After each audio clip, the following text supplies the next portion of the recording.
सर्वप्रथम सर्वांना श्री स्वामी समर्थ. स्वामी महाराजांच्या कृपेने तुमच्या सर्व चांगल्या इच्छा पूर्ण होत ही स्वामींचरणी प्रार्थना करते आणि आजच्या व्हिडिओला सुरुवात करते. धनत्रयोदशी ते लक्ष्मीपूजन. रोज संध्याकाळी महिलांनो दाराशी आणि देवघरात या दोन गोष्टी आठवणीने करा, आवर्जून करा.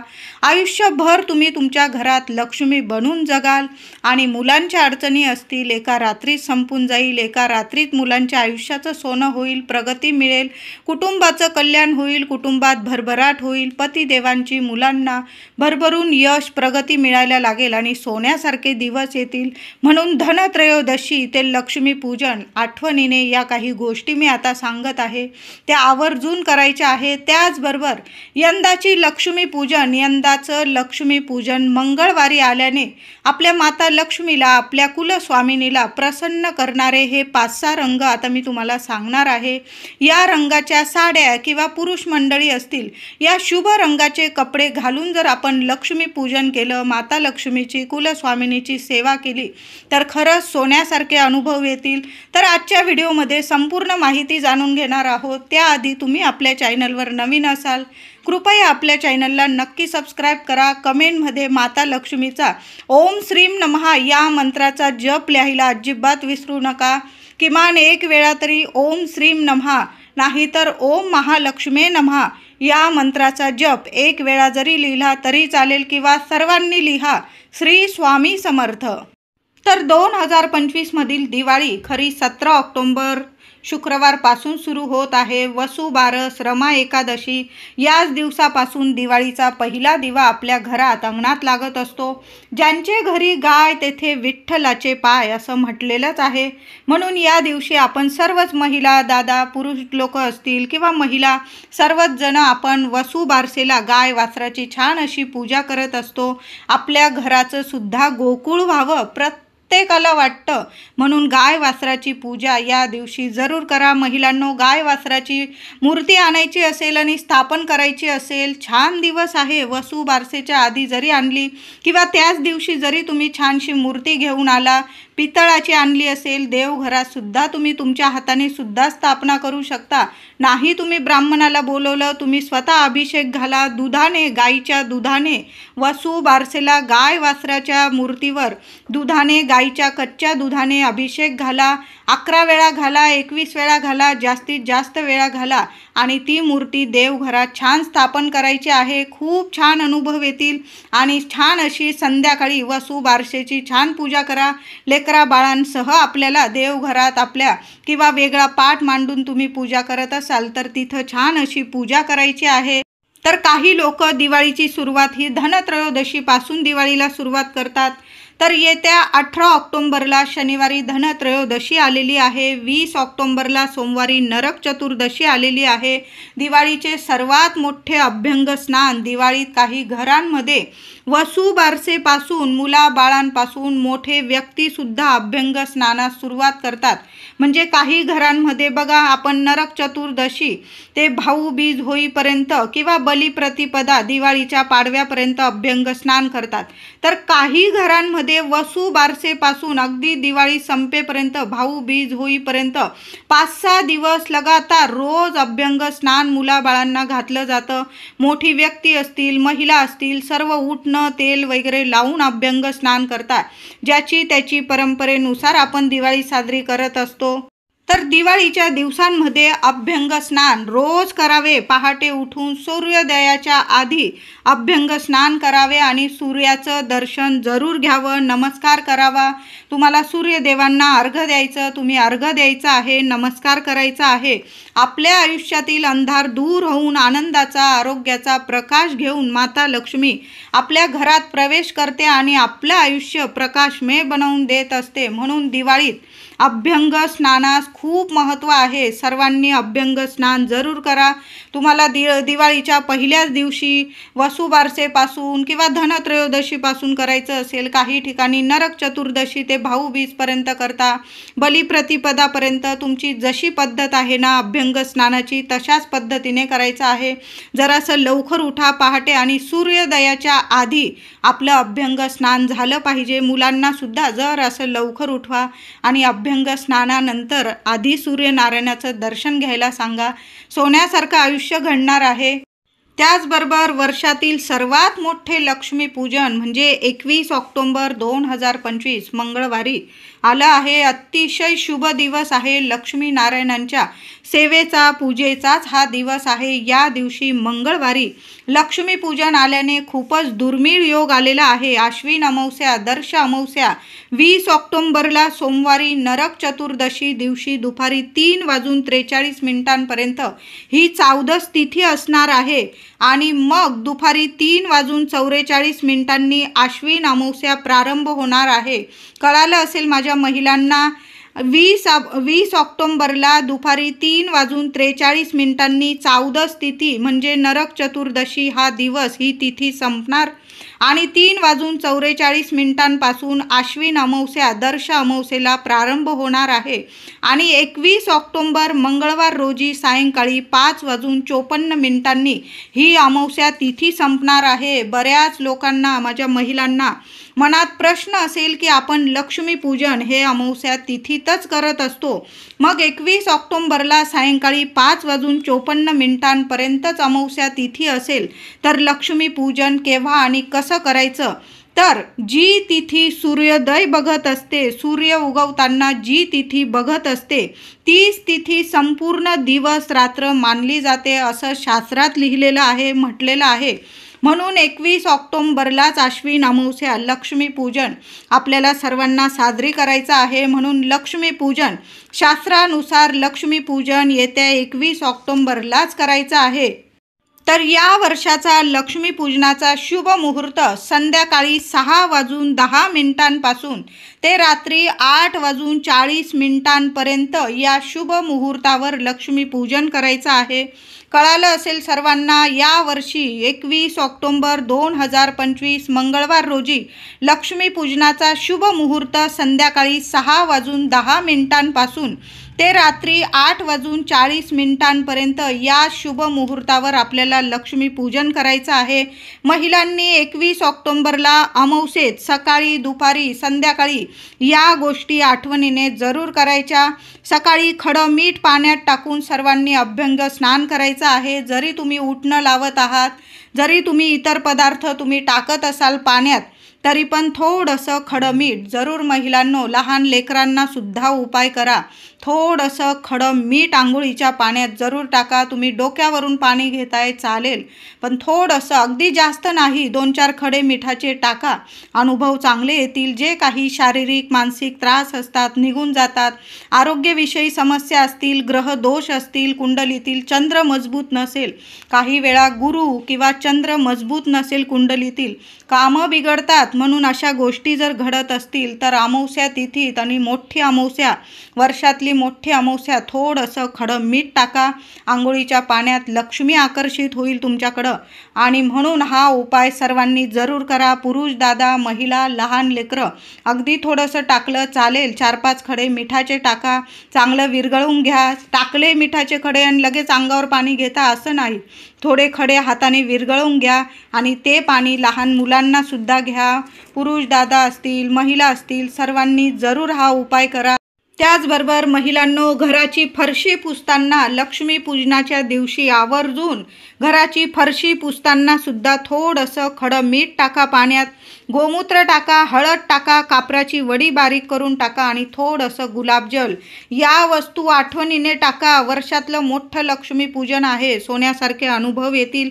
घराच्या उंबरठ्यावर सुद्धा हळदीचं लेपन सकाळी करा, दुपारी करा, पण करून ठेवा. संध्याकाळी आपल्याला लक्ष्मीपूजन करायचं आहे. आपलं घरदार इतकं स्वच्छ टापटीप करून ठेवा महिलांनो. माता लक्ष्मी लक्ष्मीपूजनाच्या आधीच आपल्या घरात आली पाहिजे आणि आपला उंबरठा सोडून कधीच बाहेर गेली नाही पाहिजे.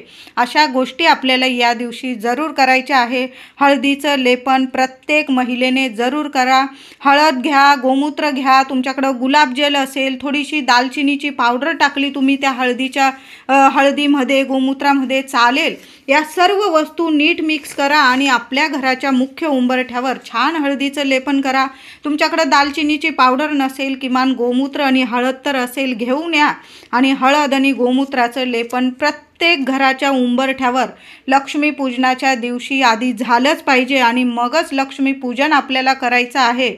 माता लक्ष्मीची पावलं लावलेली असतील उंबरठ्यावर, छान अशी हळद कुंकू फुलं वाहून पूजा करा आणि उंबरठ्यावर लक्ष्मीपूजनाच्या दिवशी सकाळी किंवा दुपारी उंबरठ्याची पूजा झाली की लगेच 2 मातीच्या पंत्या घ्यायच्या, त्यात थोडे थोडे अख्खे तांदूळ टाकायचे आणि 2-2 लवंग, 2-2 कापराच्या वड्या किंवा 1-1 कापराची वडी ठेवून द्या।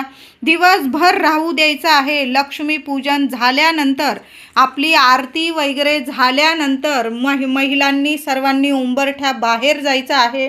उंबरठ्याला हात लावून तुम्हाला जी माता लक्ष्मीला प्रार्थना करायची आहे ती करून घ्यायची आणि उंबरठ्यावरच दोन्ही बाजूला या वस्तू कापूर सोबत जाळायचे आहे। यामुळे तुमच्या घरात लक्ष्मी कायमची स्थिर होईल, प्रसन्न राहील। घराचे मुख्य दार सुद्धा या दिवशी छान पुसून घ्यायचं आहे। आंब्याच्या पानांचे आणि झेंडूच्या फुलांचं तोरण अवश्य लावा। प्लॅस्टिकची तोरणं लावण्यापेक्षा खरं तोरण दाराला जरूर लावा। या दिवशी जास्तीत जास्त शुभ परिणाम दिसतात आपल्या घरात आणि फलदायी ठरत असते।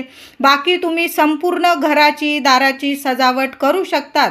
तुम्ही फक्त एक का होईना तोरण आंब्याच्या पानांचं आणि झेंडूच्या फुलांचं आपल्या मुख्य दाराला आवर्जून लावा। बाकी तुम्ही प्लॅस्टिकची वगैरे वापरू शकतात। सर्वच जण प्लॅस्टिकची फुलं वगैरे लावून सजावट करत असतात, पण मुख्य दाराला आपण खरेखुरं तोरण जरूर चढवायचं आहे। लक्ष्मीपूजनाला आपण मुख्य दारावर आंब्याची पानं आणि झेंडूच्या फुलांचं जेव्हा तोरण लावतो ना, लक्ष्मी नारायण प्रसन्न होऊन आपली प्रत्येक इच्छा पूर्ण करत असतात आणि आपल्या घराला आपल्या कुटुंबाला इतके आशीर्वाद देतात की काही मागायलाच उरत नाही। त्याचबरोबर घराच्या मुख्य दारावर सुद्धा महिलांनो खूप सुंदर दिवस आहे। जेवढी कामं करता येईल ना या दिवशी जरूर करा। घराचं मुख्य दारावर आंब्याचं तोरण लावलं की मुख्य दारावर हळदी कुंकू ओलं करून घ्या आणि पती पत्नी दादा घरी असतील तर दोघांनी मिळून घराच्या मुख्य दारावर एक स्वस्तिक काढायचं आहे। स्वस्तिकाच्या आजूबाजू 2-2 रेषा द्या। छान असं स्वस्तिक काढा, दोघं पती पत्नीने मिळून काढा।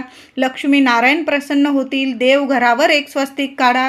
तुम्ही जिथं पैसे ठेवता, तुमची जे आपण कष्ट करून पैसा कमवतो, जे ठेवतो आपण त्या कपाटावर तिजोरीवर, तिथं सुद्धा एक स्वस्तिक काढा। एक गॅस ओट्याच्या भिंतीवर काढा। माता अन्नपूर्णा तुमच्यावर प्रसन्न राहील। जिथं अन्नपूर्णा प्रसन्न राहते तिथं लक्ष्मी आपोआप प्रसन्न होते। असे 5 शुभ स्वस्तिक प्रत्येकाने लक्ष्मीपूजनाच्या दिवशी अवश्य काढायचं आहे। या दिवशी देवघरातील देवांना सुद्धा अभ्यंग स्नान घालायचं आहे। म्हणजे दूध असेल गाईचं दूध, गाईच्या दुधाने, पंचामृताने किंवा थोडीशी केशर असेल तर केशर दुधात भिजवून घ्या आणि त्या केशर मिश्रित दुधाने लक्ष्मी नारायणाला, गणपती बाप्पांना, जेवढे देव असतील तुमच्याकडं त्या देवांना तुम्हाला अभिषेक घालायचा आहे। छान देवांची सुंदर पूजा करा। स्वामींना हिना अत्तर लावा, फुलं घाला, छान वस्त्र घाला, फुलं, दुर्वा, बेल, तुळस वाहून सर्व देवांची या दिवशी छान पूजा करायची आहे। आधीच तयारी करून ठेवा।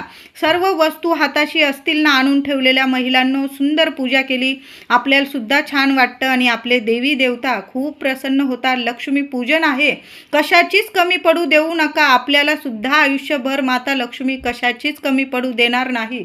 फूल असेल, दुर्वा असेल, तुळस असेल, सर्व फुलं वगैरे देवी आईसाठी आणून ठेवा। लाल गुलाबाची, कमळाची मिळाली तुम्हाला, कमळ एक का होईना कमळ देवी लक्ष्मीला या दिवशी जरूर अर्पण करा।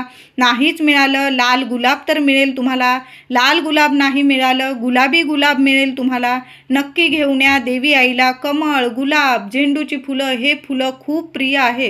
ही फुलं वाहून देवी देवतांची छान अशी पूजा करायची आहे। तुम्ही धनत्रयोदशीला नवीन मूर्ती आणलेली असेल, तुम्ही धनत्रयोदशीला सुद्धा मूर्तीची किंवा श्रीयंत्र आणलं असेल किंवा देवांच्या इतर मूर्ती, तुम्ही या दिवशी देवांची मूर्ती किंवा देवीची पावलं आणलेली असेल देवघरात नक्की स्थापन करा। देवीची पावलं आणलेली असेल उंबरठ्यावर सकाळीच माता लक्ष्मीची पावलं नक्की स्थापित करा आणि ज्या मूर्ती आणलेली असतील तुम्ही धनत्रयोदशीच्या दिवशी स्थापित केल्या असेल, अतिशय उत्तम, राहून गेलेल्या असतील तर लक्ष्मी पूजनाच्या सकाळीच आपल्या देवघरात ज्या देवी देवतांच्या मूर्ती किंवा टाक आणलेले असतील छान अशी आधी अभिषेक करा आणि मग स्थापना करायची आहे।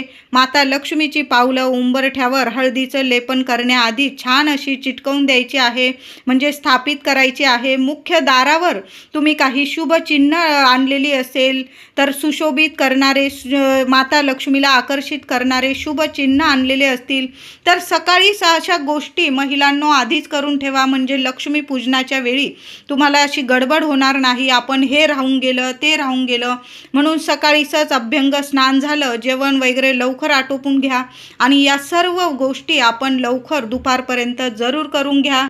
लक्ष्मी पूजनाच्या दिवशी सकाळीच आपण देवांची पूजा करू, तेव्हाच देवघरात मंगल कलशाची, नवीन मंगल कलशाची स्थापना जरूर करा। नवीन नारळ ठेवा, कलशाखाली छान तांदळाची रास करा, त्यावर छान कलश ठेवा, आंब्याची पानं किंवा विड्याची पानं 5 ठेवा आणि त्यावर नवीन नारळ ठेवून कुलदेवीच्या नावाने असा पहिला मंगल कलश जरूर भरा। आणि मग लक्ष्मी पूजनात आपण संध्याकाळी माता लक्ष्मीचा मंगल कलश भरायचा आहे। पहिले आपल्या कुलदेवीच्या नावाने मंगल कलश देवघरात भरायचा आहे आणि संध्याकाळी लक्ष्मी पूजन करतो तेव्हा दुसरा कलश आपण माता लक्ष्मीचा, आपण जेव्हा लक्ष्मी पूजनाची पूजा मांडू तेव्हा गणपती बाप्पांची स्थापना झाली की लगेच माता लक्ष्मीचा एक मंगल कलश भरायचा आहे। धनत्रयोदशीला जे लोक यमदीपदान करतात आणि पुढे 5-6 दिवस दीप उत्सव साजरा करतात त्यांच्यावर कधीच अपमृत्यूचा प्रसंग येत नाही। म्हणून धनत्रयोदशी ते कार्तिक शुद्ध द्वितीयेपर्यंत हा दिव्यांचा उत्सव आपल्याला आनंदाने साजरा करायचा आहे। आणि धनत्रयोदशीला लक्ष्मी पूजनाला गणपती बाप्पा, धन्वंतरी देवता, माता लक्ष्मी, श्रीहरी विष्णू, कुबेर देवता, आपली कुलस्वामिनी यांची पूजा अवश्य करायची आहे, त्यांचा आशीर्वाद आपल्याला मिळवून घ्यायचा आहे। तर यावर्षी धनत्रयोदशीची पूजा संध्याकाळी 6 वाजेपासून 7:30 वाजेपर्यंत, संध्याकाळी 6 वाजेपासून रात्री 7:30 करायची आहे। थोडा उशीर झाला तर 8 वाजेच्या आत महिलांनो धनत्रयोदशीची पूजा करून घ्यायची आहे। यमदीपदान आपल्याला संध्याकाळी 6 वाजेपासून रात्री 8 ते 8:20 आपल्याला यमदीपदान करायचं आहे। जास्त उशीर करू नका महिलांनो। या वर्षाचे लक्ष्मी पूजन मंगळवारी आलेले आहे, तर महिलांनो शुभ रंगाच्या साड्या नेसून लक्ष्मी पूजन करायचं आहे। लक्ष्मी बनून लक्ष्मी पूजन करा महिलांनो, खूप शुभ परिणाम दिसून येतील तुमच्या घरात। तर या शुभ रंगाच्या साड्या अवश्य नेसा। लाल रंग, गुलाबी, पिवळा, निळा, नारंगी, मोरपिशी, हिरवा, जांभळा अशा शुभ रंगाच्या साड्या असतील महिलांनो आवर्जून परिधान करा। त्याचबरोबर चुकून सुद्धा काळा रंग असेल किंवा डार्क निळा, काळपट असेल दिसत, निळा डार्क किंवा पांढरा रंग, संपूर्ण पांढरा असे रंग चुकून सुद्धा घालू नका। त्याचबरोबर दादांनी, मुलांनी सुद्धा हे नियम जरूर पाळा। हे शुभ रंग मी आत्ता सांगितले ते रंग जर असतील तुमच्याकडं तर आवर्जून या दिवशी परिधान करा। चुकून सुद्धा डार्क निळा असेल, काळपट सारखा दिसत असेल तो रंग तर मुळीच घालू नका। पूर्ण पांढरा असेल तो रंग घालू नका। छान असा लाल, पिवळा, जांभळा, निळा, मोरपिशी, हिरवा छान छान रंग असतात। छान छान रंग माता लक्ष्मीला प्रसन्न करतात आणि आपल्याकडे आकर्षित करतात। म्हणून या रंगाच्या साड्या किंवा कपडे घालूनच आपल्याला लक्ष्मी पूजन करायचं आहे। त्याचबरोबर आपल्याला काचेच्या बांगड्या घालून आपल्याला देवी आईची सेवा करायची आहे। ज्या रंगाची साडी घातलेली असेल महिलांनो त्या रंगाच्या काचेच्या बांगड्या जरूर घेऊन या आणि त्या काचेच्या बांगड्या घालून तुम्ही पूजा करायची आहे। किमान 2-2 हिरव्या बांगड्या किंवा काचेच्या 2-2 घालून तरी नक्की पूजा करा। 4 दिवसात वापरलेल्या बांगड्या असतील काढून टाका। मोठं वर्षातलं मोठं लक्ष्मी पूजन करत आहात, हा छोटासा नियम जरूर पाळा। त्याचबरोबर धनत्रयोदशी ते लक्ष्मी पूजन रोज संध्याकाळी तुळशीजवळ दाराशी दिवे लागलेच गेले पाहिजे आणि आपलं घर सोडून महिलांनो कुठंच जाऊ नका। घरातली लक्ष्मी धनत्रयोदशी ते लक्ष्मी पूजन घरातच असायला हवी। काही खरेदी करायची आहे दुपारीपर्यंत, संध्याकाळच्या 5 वाजेपर्यंत करून या, पण तुम्ही संध्याकाळी 6:30 ते 7:30 तुम्ही घरातच असल्या पाहिजे। आपलं घर दार सोडून जाऊ नका। घराला कुलूप लावून गेला तर मग देवी आईची कृपा सुद्धा तुम्हाला मिळणार नाही। म्हणून घराला कुलूप या दिवसात तरी लावू नका। हेच दिवस असतात कोजागिरी पौर्णिमेपासून ते लक्ष्मी पूजनापर्यंत देवी आई रोज आपल्याकडे येते आणि आपल्या दाराशी येऊन जर दार तुमचं बंद असेल तर मग लक्ष्मी तुमच्या घरात प्रवेश करेल आणि लक्ष्मी नाराज होईल. म्हणून तुमचं घर दार उघडं पाहिजे, दिवे दाराशी लागले पाहिजे, तुळशीपाशी दिव्यांचा प्रकाश आपल्या दाराशी घरात आपलं घर इतकं प्रकाशमय दिसलं पाहिजे माता लक्ष्मीला. धनत्रयोदशी ते लक्ष्मी पूजन रोज संध्याकाळी देवघरातील दिव्यात रोज 2 लवंग, 1 कापराची वडी आणि चिमूटभर हळद टाका. दाराशी दिवा लावाल त्यात सुद्धा 2 लवंग, 1 कापूर वडी आणि चिमूटभर हळद टाका. माता लक्ष्मी आकर्षित होईल आणि तुम्हाला धन धान्य सुख प्राप्त करून देईल. लक्ष्मी बनून जगाल महिलांनो. आयुष्यभर तुमच्या मुलाबाळांची भरभरून प्रगती होईल. धनत्रयोदशी ते लक्ष्मी पूजन रोज संध्याकाळी मातीच्या पंतीत उंबरठ्यावर 2 ठिकाणी उपाय करा महिलांनो. लहान लेकरं आहे नाही करू देत, किमान एका ठिकाणी यायजायच्या रस्त्यात जरी केला उंबरठ्यावर.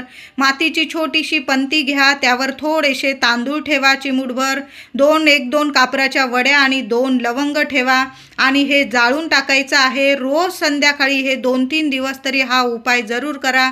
लोबान असेल, गुगल असेल, थोडं टाकलं तुम्ही, नसेल फक्त तांदूळ, कापूर आणि 2 लवंग जाळा. लक्ष्मी प्रसन्न होऊन घरात अखंड वास करते, घरातलं दुःख दारिद्र्य संपवते, नष्ट करते. म्हणून हा उपाय धनत्रयोदशी ते लक्ष्मी पूजन जरूर करा. धनत्रयोदशी ते लक्ष्मी पूजन घरात किंवा आजूबाजूला तुम्हाला एखादी पाल दिसली महिलांनो, हाकलू नका, मारू नका. कृपया या गोष्टी अजिबात करू नका. मुलांना सांगून ठेवा, दादांना सांगून ठेवा, पालीला हाकलू नका. घरात येत असेल येऊ द्या. लक्ष्मी येण्याचा शुभ म्हणजे संकेत आहे तुमच्या घरात. लक्ष्मी पूजनाच्या दिवशी दिसू दे किंवा धनत्रयोदशी, वसुबारस या दिवाळीच्या दिवसात पाल दिसली हाकलू नका. मारायची तर चूक अजिबात करू नका. लांबूनच तिला हळदी कुंकू व्हा, थोड्या अक्षता 1-2 अक्षता वाहा, नमस्कार करा. ती दिसताच नमस्कार करा. तुमची इच्छा असेल तिच्यासमोर बोलून दाखवा. बघा सोन्यासारखे अनुभव येतील तुम्हाला. किंवा या दिवाळीच्या दिवसात तुमच्या घराजवळ एखादं घुबड आलं, मोर आला तर हे पक्षी जर दिसत असतील तर लांबूनच नमस्कार जरूर करून घ्या. हे सुद्धा खूप शुभ संकेत आहे. तुमच्या दाराशी गाय येत असेल तर गाईला रोज ताजी चपाती या दिवसांमध्ये तरी आपण तर नेहमीच सेवा करतो गोमातेची, वेगळं सांगायची माझ्या महिलांना खरंच गरज नाही. पण दिसलीच गाय महिलांनो, नमस्कार करा आणि तिला काहीतरी छोटीशी चपाती तूप गूळ लावून जरूर खाऊ घाला. त्याचबरोबर धनत्रयोदशी ते लक्ष्मी पूजन, आपण लक्ष्मी पूजनाला तर सर्व सेवा आपल्या चॅनलवर लक्ष्मी पूजन कसं करावं, काय काय सेवा करा याबद्दल सुद्धा छान असा व्हिडिओ येणारच आहे. पण लक्ष्मी पूजनापर्यंत धनत्रयोदशी ते लक्ष्मी पूजन काही महिला लहान लेकरं आहे अजिबात सेवा करू देत नाही, बसूसुद्धा देत नाही. अगदी पटकन हळदी कुंकू वाहून उठावं लागतं. 1-2 महिन्याचे बाळ असतात. अशा महिलांनी तरी रोज धनत्रयोदशी ते लक्ष्मी पूजन 1 वेळा तरी महिलांनो महालक्ष्मी अष्टकाचा पाठ रोज बोला. धनत्रयोदशी ते लक्ष्मी पूजन नाही ना जास्त सेवा जमत तुम्हाला तर या दिवसात 1 वेळा तरी महालक्ष्मी अष्टकाचा पाठ बोला. आणि विष्णू सहस्त्र नामावली किंवा व्यंकटेश स्तोत्र तुम्ही यूट्यूबवर लावून दिलं आणि शांत चित्ताने आपल्या भिंतींना सुद्धा ऐकू द्या. या दिवसांमध्ये वास्तू नेहमी तथास्तू म्हणते आणि या शुभ तिथींना आपल्या घरात जर लक्ष्मीनारायणांची सेवा होत असेल तर तुम्हीच विचार करा तुमच्या घरात कसे सोन्यासारखे दिवस येणार आहे. म्हणून लक्ष्मी मातेची ही सेवा करा. 1 वेळा महालक्ष्मी अष्टकाचा पाठ किमान 1 वेळा रोज करा आणि विष्णू सहस्त्र नामावली 1 वेळा जरी ऐकलं ना, सहकुटुंब सहपरिवार मुलांच्या कानावर पडू द्या, आपल्या घराच्या भिंतींच्या कानावर पडू द्या. सुंदर अनुभव येतील. व्हिडिओ आवडला असेल तुम्हाला तर लाईक करा, शेअर करा, चॅनलला कृपया सबस्क्राईब करा. धन्यवाद.